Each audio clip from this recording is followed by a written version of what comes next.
Okay, good morning, good afternoon, good evening, and welcome to BWTM Sports Gaming. If you haven't subscribed already, do consider hitting the like button when you enter the room. Smash the like button, and please do share the video on your WhatsApp pages, on your Facebook pages, in boxing groups. This conversation is an uncomfortable conversation, but it's a conversation that has to be had. And this is no sort of disrespect to Team Wilder or suddenly switching allegiance to Tyson Fury, or it's not about allegiance and it's not about fan. I like this fighter, or I like that fighter, or I'm trying to play down the middle. Well, I'm trying to play down the middle, trying to keep it as balanced as possible. But this video right here, some may take offense to, and it's not made to be offensive, but it is one that Wilder fans probably won't like as much because it's some facts, some hard facts that I'm going to bring up here, hard facts. And no matter whether you're Deontay Wilder, Sugar Ray Robinson, Sugar Ray Leonard, Marvin Hagler, Mike Tyson, Lennox Lewis, Evander Holyfield, you know, it doesn't matter who you are, no fighter is above criticism. And as a coach that's worked at the highest level, I think the one thing a student respect for his teacher and the ability to be tutored and accept correction and have the highest respect for your teacher. Now, I'm going to show you the dynamic duo. Let me pick the picture up here and move myself out of the way. The dynamic duo of Malik's new trainer and Deontay Wilder, coming off a second fight where it is disputed that there was foul play, from the water potentially being spiked to Wilder having COVID. The costume one, I don't believe. That's absolute rubbish. I don't believe that costume excuse. I think that one was made up. However, I will talk about that costume thing for 1 second. If you go to rehearsal before a play, you put your costume on, and your costume wouldn't feel heavy. You know. I don't believe for 1 second Deontay Wilder didn't test the costume out before the fight, and he just put the costume on the night of the fight and it became heavy. I don't believe that. I do believe if his water was spiked and he put the costume on, then by the time he's putting that damn costume on, that would have taken enough time spiking that's been done in this water to have taken place. The other thing is that today you don't need to drink water to get spiked. I don't know what that costume was made of, and I do know that costume was touching straight to his skin. So if that costume was touching his skin, then any substance could have been put on that costume that hit his bare skin and went straight into his bloodstream, which would force him to feel tired. That's another thing to consider. I don't want to go down that road. I do want to address something. This on the right is Malik Scott, former boxer, professional boxer, and now turned trainer, and has been in many camps, including with James El-Bashir and Klitschko. So, you know, he's been in many camps. Malik Scott knows boxing, and that's not the problem. And Wilder fans, I understand that their anger, and I understand that their grief, their anger, that their champion lost, and lost in some, let's say,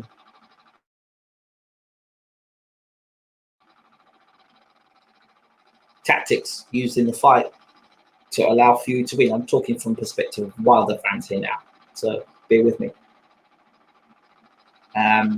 They are furious and they're mad, and they want their guy to get back in the ring, and they want their guy to actually go for blood against Fury. They want him to absolutely demolish Fury, and they've made their mindset that that the team up between him and Malik Scott is a solid one, and Malik Scott is going to bring Deontay Wilder back the heavyweight championship of the world, and that may well be the case. Fury could be in big trouble, and that could well be the case. But I want to show you one, and it came to me tonight. This picture. A lot can be said for pictures. Again, the dynamic duo, Wilder's best friend. That is Deontay Wilder stopping Malik Scott in the first round. Wasn't a competitive fight. Wasn't even a fight. Wilder hit him with a right hand. I think it was a jab and a right hand. Then even I questioned the knockdown. And that's Malik Scott on the canvas. Was it a genuine knockdown? I don't know. I'm not Malik Scott. But this is just a quick Chisora. And in that fight, again, a fight that I thought he could beat Chisora in, that count was a big question mark. And that video and the subsequent backlash that Malik Scott got for that fight. Yeah, that's probably the last time I really speak to Malik Scott was after that Chisora situation. But it's fine. And that's not the reason why I'm doing this video. The fact of the matter is, I don't care if Deontay Wilder is your best friend or not. I don't care how much you've been watching. I don't care how many gyms you've been to and how much experience you've got. I don't care, because Deontay Wilder is a fighter first. He's your mate second. And the thing is here, look at this relationship. That's his trainer. But when his trainer's training him, that's what he remembers. Psychologically, that's what Deontay Wilder remembers. Not this, but this. And somewhere in those training, this picture has to come into his mind. Not this picture, this picture. I don't care how close and how tight you are. It's human nature. Human nature. And he has to be mentally very strong not to think about this fight. Because in doing so, there is a lack of respect for your trainer. So it's different when Derek Chisora fought David Haye, and David Haye used to work with Derek Chisora, because David Haye knocked out Derek Chisora. And Derek looks at David Haye, he knows he's got to improve. He knows that he came up short and he got knocked out by the guy who's the first guy to knock Derek Chisora out, David Haye, in a good fight. This, it's different. Rob McCracken, Howard Eastman. I was watching Howard Eastman fights the other day. In fact, I didn't even know he fought Richard Williams. He knocked out Richard Williams. I didn't even know that. And Howard Eastman gained a British title for 3 times. Yeah. Now Howard used to know about me when I used to box. But that's another story for another day. But Howard Eastman had McCracken, and McCracken gave him a good fight. McCracken ended up training Howard Eastman. But again, in the back of Howard's mind, he knows, I punched you up, I beat you up, and if you speak out loud, I can beat you up again. There is not that relationship between training. That's an issue right there, because you ask yourself the question,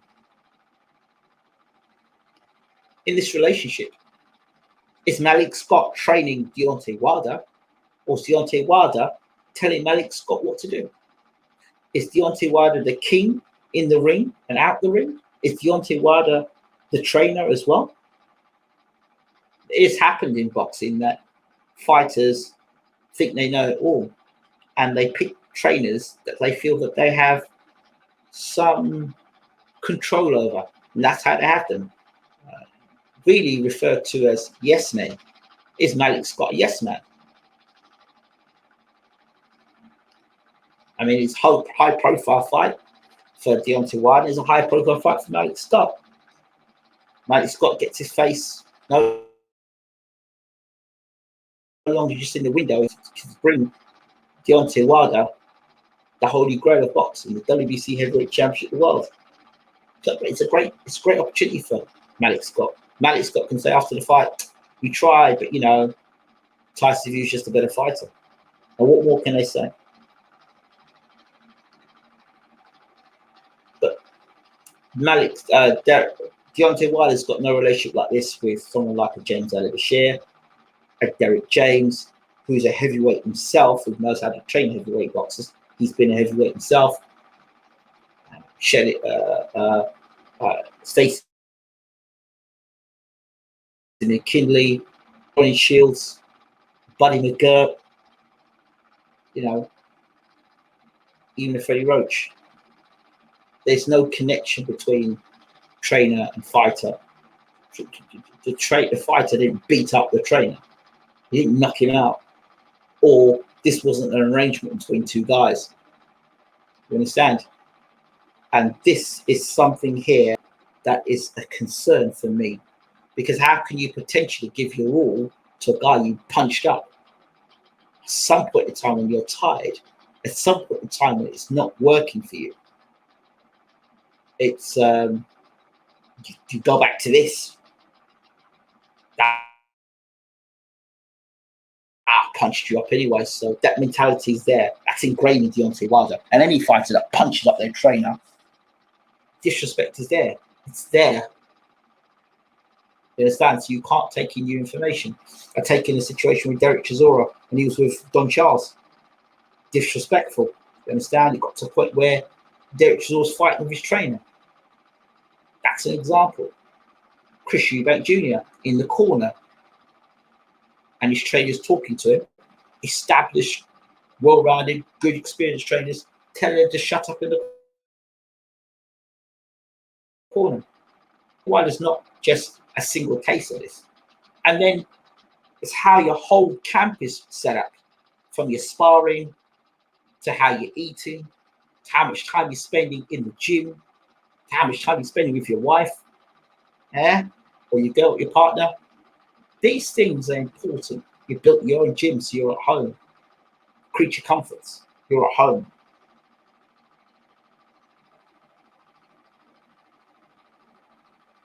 So I'm a little concerned about this setup. The sparring partners. Who is Deontay Wilder sparring with? It could be a tightly kept secret. Who's he sparring with? He's sparring with guys who make his leg do a funny dance. Is he prepared to put himself through fire? Evander Holyfield, when he prepared to fight Mike Tyson, he brought in Davey Tua, and Davey Tua was regularly, on a daily basis, beating up Evander Holyfield.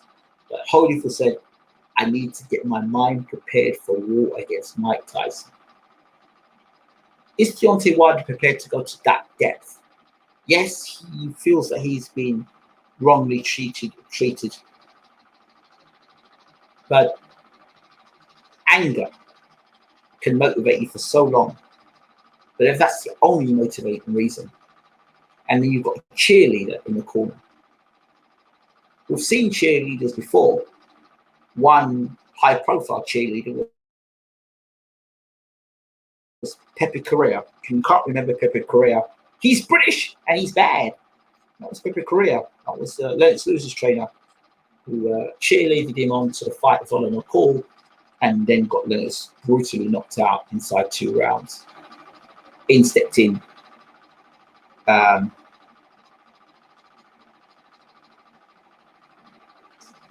Emmanuel Stewart. So,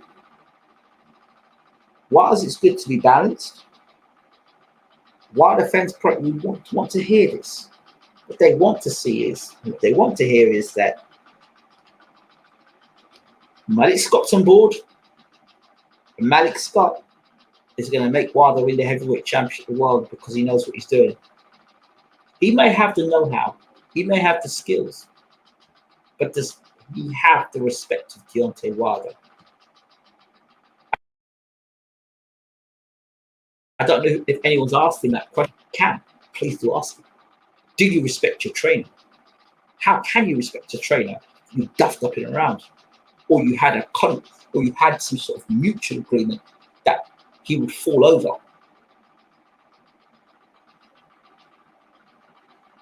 These are questions that need to be asked. Who are you sparring with? Who are you preparing with? Because if your sparring is not correct, you may look sharp on pads. And yeah, pads don't get hit back, yes I know. But it's not like Wilder hasn't been hit back before. And posing in photographs, that's great. But nobody's seen Wilder spar since the second Fury fight. Took a lot of clean blows around the back of the head. I'm concerned, wasn't a legit knockdown. It wasn't a legit knockdown. You see it from this one angle, you'll see it, and you'll see that it looks like Fury hit him and he fell over, went over. Fury used his leg and kicked him and tripped him over, and that's where Wilder went on the floor. And that's why what you see Wilder when he got out, he turns, the referee says, what's going on here? And if you look at Wilder's feet, when he actually referee says, come to me, he walks to the referee, no problems whatsoever. And then after that, if you watch the tape after that, he walks forward as if nothing's happened. That would happen if you weren't really knocked down, because it all happened very quickly. But again, I come back to this point. Does Deontay Wilder see Kameda, or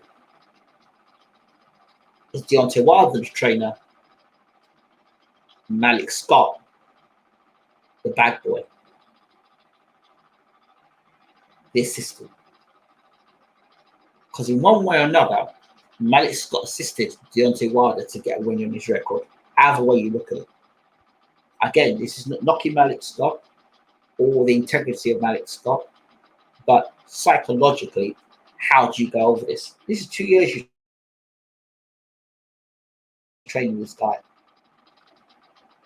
And will any of that enter, those things enter into the ring when he fights Tyson Fury? Because as far as Fury's interested in, he's going to do it again. Is Wilder ready for that? Mark Green said that Wilder didn't want to train. Suddenly, Wilder's training like never before. Now, those clips were seen. Of course, those clips that were put out there are very carefully thought out videos. You don't just do these videos and put them out there. They're thought out. So there's a lot more that Malik Scott and Wilder have been working on. Oh, so we would think and hope. The one thing that's clear, the double left hook to the body, I noticed was that if you look at Tyson Fury, you look at when Tyson Fury's on the ropes against Otto Wallin, or he's on the ropes against the other guy fought, where you see him doing that stuff against the ropes or against Pianetta. The thing is, when Fury's doing all that stuff and you're close to him, what you have to understand is Fury's body is open. Nobody goes to the body when Fury's doing it. Remember, when Fury's moving the upper body, the upper body, from his neck upwards, his body won't move. His body is a sitting target when he's against the ropes. He's a sitting target. The body will not move. So if they bang the body's going nowhere. I'm letting some welterweight punch him in his ribs.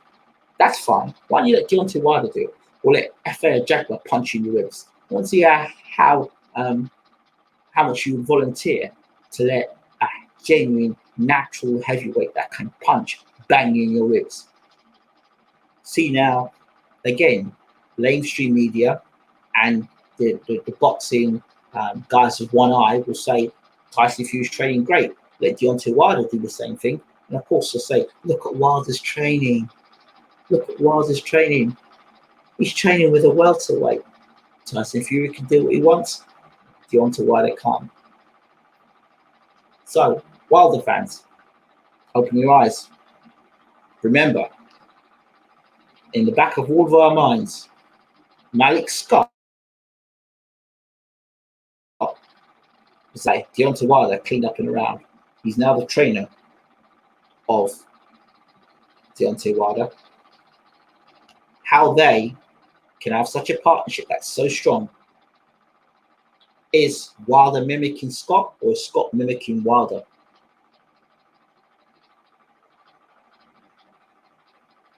If we look at Scott's career, he was never that type. He was never that kind of aggressive type of guy. He was always quite a laid-back guy. He called himself the odd man. Deontay Wilder has been very upfront, more vocal, and always much more physical presence. Has he got older and wiser, or is he just mimicking Deontay Wilder? Just questions to ask. What relationship is it? Is it trainer and fighter? Or is it fighter and assistant? If it's this way, we could expect special things from Deontay Wilder. Then, I'm afraid to say, if it's this way, Wilder fans have got a lot to worry about. Yeah, they don't want to admit this, they don't want to look at this, but these are things we need to address.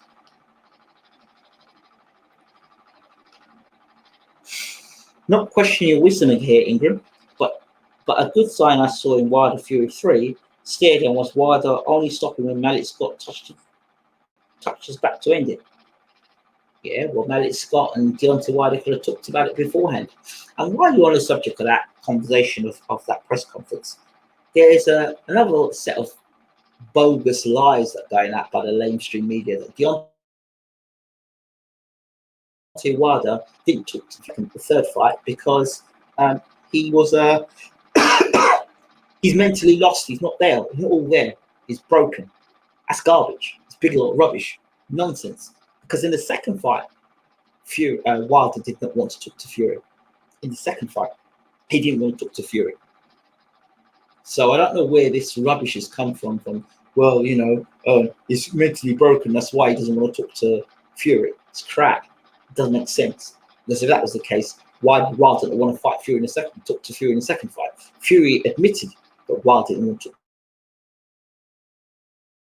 to him in the second fight. It's not the first time. It's not the first time Wilder has wanted to engage with Fury. But this time, he was able to execute, which he couldn't do in the second fight. That's all on that one. Sounds like MK Ultra life. Interesting. MK Ultra does work like that. Tony Tucker. Hi, Ingram. Buddy Vicker said he's really concerned because Wilder is too angry and that will play into Fury's hands. It can do. It can play into Fury's hands. Depends who's training him. And anger can work in two ways. Just like fear. Fear works in two ways. Fear is either your friend or power, and it makes you faster, stronger, more focused. It's your enemy. It paralyzes you. It slows you down. It's quite the opposite of what? The opposite effect. Same with anger. Focused anger can become motivation if channeled the right way. If channeled the right way. Then it no longer becomes anger. It's desire, it's drive and passion. Negatively with anger will cause you to lose your head, and unable to stay to the game plan. And anger has its moments. You can be angry for a long time, but anger can exhaust you. So it's just who is pulling the strings on Deontay Wilder, or is Deontay only his own puppet? That's the thing.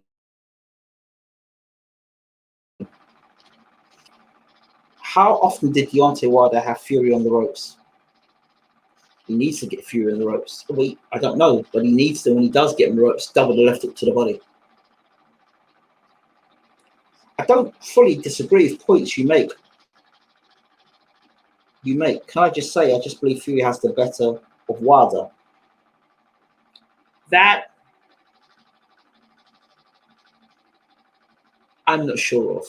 And I'll tell you this point. The second fight, if there was illegal action and Wilder was, let's put it this way, my basis and foundation of this is all come down to one thing. Deontay Wilder had no footing in that second fight. There was no way for him to get leverage to throw punches because for whatever reason, Deontay Wilder, his balance was off. Much like when Povetkin fought White, his balance was off. Could he have been drugged? Yeah, I believe he could be.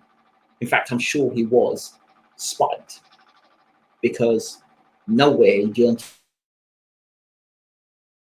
Wilder's like that. Even Holyfield even said it. You look at a man's career. I told you fighting patterns. That wasn't Deontay Wilder in there. That wasn't Deontay Wilder I'd seen all the fights before. Calling windmill, calling a one-punch knockout artist, but calling a one-trick pony. But that one-trick pony still had balance. He still had his feet under him. But if you take your feet from under a guy, and I don't care what people tell me, well, Fury backed him up with a jab, your balance doesn't go like that. I'm afraid to say that those that's boxing. That's not your balance doesn't go if you get backed up like that. You might not be able to get the same leverage in your punches because you're going backwards, but you still have stability. He was always stumbling all the time. From the first round, he was stumbling before he even got hit with a punch. That's not normal. That's not normal. It's not right. So that right there is an issue. And you go back and look at the fight yourself. But like I said, for Wilder fans, let's hope that your guy and Malik Scott and friendship isn't one where Wilder's in control of the camp. And Malik Scott is bringing top quality sparring and is pushing Wilder to his limit. Because if he's not, he could get knocked out against Fury in this third fight. And what a crying shame that would be when he could become WBC heavyweight champion of the world and put things right. He could have employed any amount of trainers out there in the world that would have taken no nonsense and would have told Wilder how it is, not how he'd like it to be. And I'd much rather exactly how it is. As I could sleep at night saying, at least you're getting told how it is, that your boxing skills are not that great. You've become right hand happy and you need to add something else to your game plan. And you've been slack and you've allowed people to come in and mess up your house. You've allowed people to come in and mess up your setup because you've been slack, because you've been complacent, because you became arrogant. It happened to you. She didn't listen. Now you're reaching out to George Foreman after your ass gets kicked. What happened before? Why didn't you talk to George before about it, your career? You should have talked to George after the first fight. But no, your team was okay. Your team was intact. It was fine. Going straight into the second fight. So, as far as I'm concerned, yes, I understand the fury or the anger, pardon the pun, the anger that people have towards Tyson Fury, because I feel that he did some illegal moves, but don't let that cloud the fact that Wilder still has to get in the ring and beat Tyson Fury, and for him to beat Tyson Fury, he's got to be better than he was the first fight and the second fight combined. And after the fight, that's fine, but for those 36 minutes, Wilder has to show immense improvement. And the only way you're going to do that is by having quality sparring, is by having a trainer that is teaching and taking you back to school, and you're able to listen to every word intently. If you can't do that, then that's damn 2 years wasted, and you're training bad habits.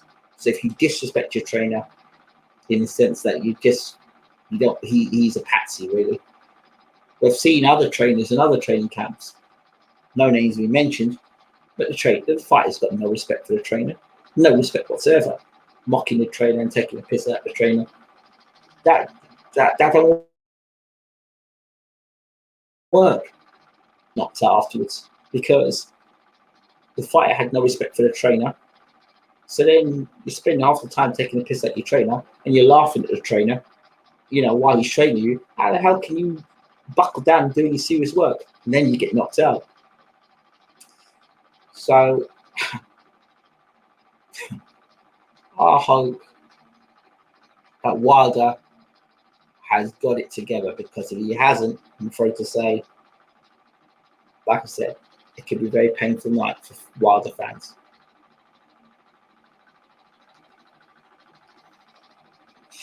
I hear what you're saying, but will you give Tyson credit if he wins in the third fight? And what would you like to see Wilder do if he wins loses?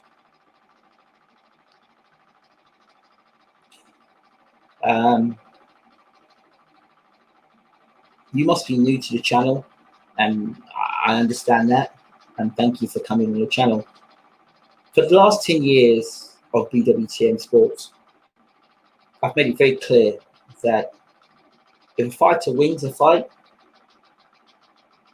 I'm in full support. Like, well done. Always give fighters credit where it's due. And if Wilder wins or loses, if he wins, I think he should go and fight Joshua. No mess around, just chase the Joshua fight. Because if Joshua is ready to fight Tyson Fury, he should be ready to fight Deontay Wilder. If Wilder loses, it's how he loses. It's how he loses. If Wilder drops Tyson Fury and Fury staggers back to the corner and somehow he staggers the end of the round, and then Fury comes back and Wilder's got him against the ropes and he's Fury staggering, and Wilder Fury throws a wide left hook from somewhere and catches Wilder and knocks him out cold.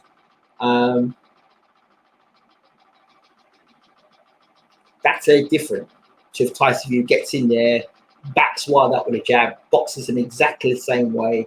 Wilder's got his footing, he's got his balance, he backs him up with a double jab, and he still has the same problems. He still has Fury problems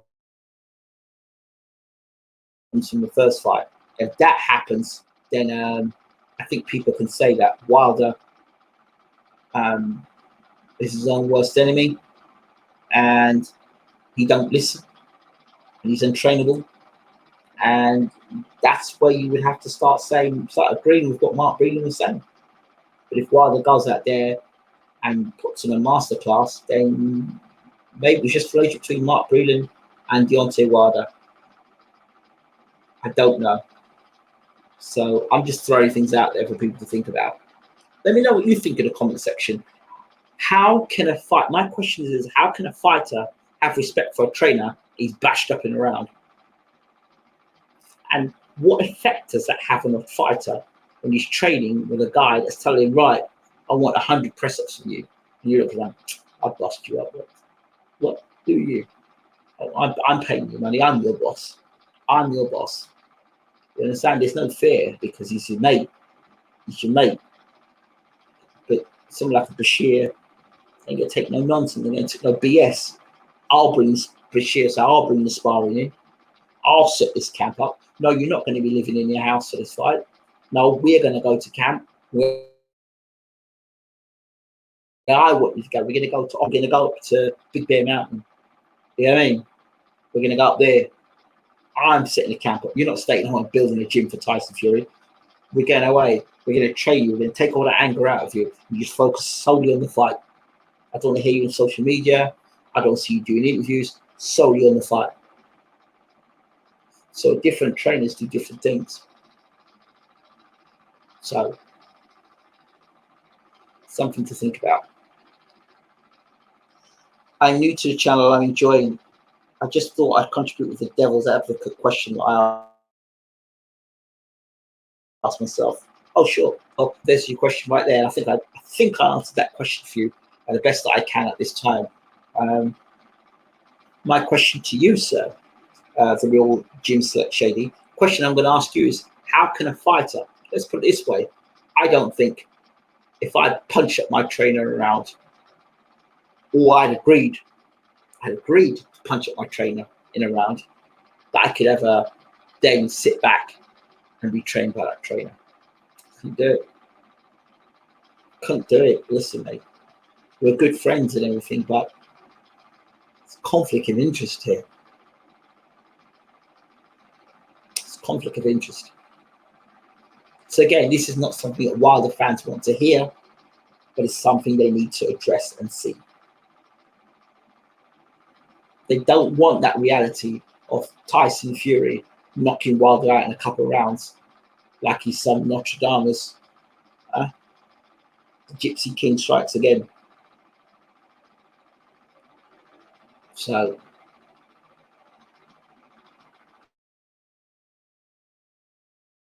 let's leave that there. BWTM Sports, thanks for watching. Appreciate the love. Let's keep this conversation going in the comment section. Question: how can a fighter have respect for a trainer he's bashed up in a round? And what sort of training camp was it? Deontay Wilder's idea to stay at home and build a camp in his house, or was it Malik Scott's idea? Who's running the camp? Who's selecting the sparring partners? What's sparring been like? Nobody knows. Right, I'm out. Thanks for watching. Take care.